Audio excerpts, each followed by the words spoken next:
બધું 3 વખત ઘર હોમ ટુ હોમ ઘરેથી ઘરે ફરીને ઘરના જેટલા પણ લોકો પુખ્ત વયના છે એનું જે ફોર્મ આવે છે એ ફોર્મ ત્યાં બેસીને ભરશે અને એ ફોર્મમાં જે વિગતો માંગવામાં આવશે તે આવનારા સેશનમાં બતાવશે આગળના વક્તાઓ.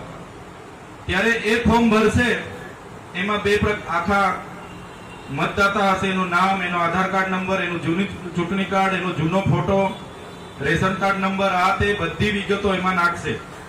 પછી નીચે એમની આગલી યાદીમાં નામ હતું કે કેમ, આગલી SIR ની યાદી, આગલી યાદી એટલે હમણાંની યાદી નહીં, 2002 ની SIR ની યાદીમાં નામ હશે તો બાજુના કોષ્ટકમાં એ નાખશે.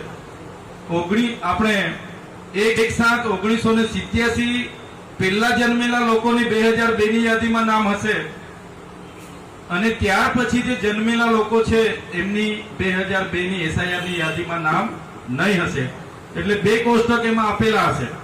અગર તેનું 2002 ની SIR યાદીમાં નામ નથી રહેતું તો એમણે પોતાના પિતાનું નામ હશે તો તે ત્યાં આધાર પુરાવા તરીકે નાખવું પડશે.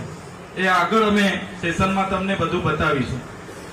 ત્યારે આ આખી એક BLO ની આખી એક કામગીરી છે અને આ કામગીરી પત્યા બાદ 1 મહિના બાદ એ BLO જેટલા પણ ફોર્મ આવ્યા, માનો કે 1000 મતદાતાઓ એક બૂથમાં છે, 800 લોકો એમને ત્યાં અવેલેબલ મળ્યા છે, બીજા કોઈ સ્થળાંતર થયા છે, કોઈ મજૂરી અર્થે ગયા છે નથી આવ્યા, કોઈ અહીંથી નોકરી અર્થે શહેરોમાં જતા રહ્યા છે નથી આવ્યા, કોઈ રાજ્ય બહાર ગયા છે, કોઈ પુરાવા નથી મળતા, એવા લોકોના ફોર્મ નહીં ભરાશે. અને જેટલા લોકોના ફોર્મ ભરાશે એ BLO એમના ERO આપશે.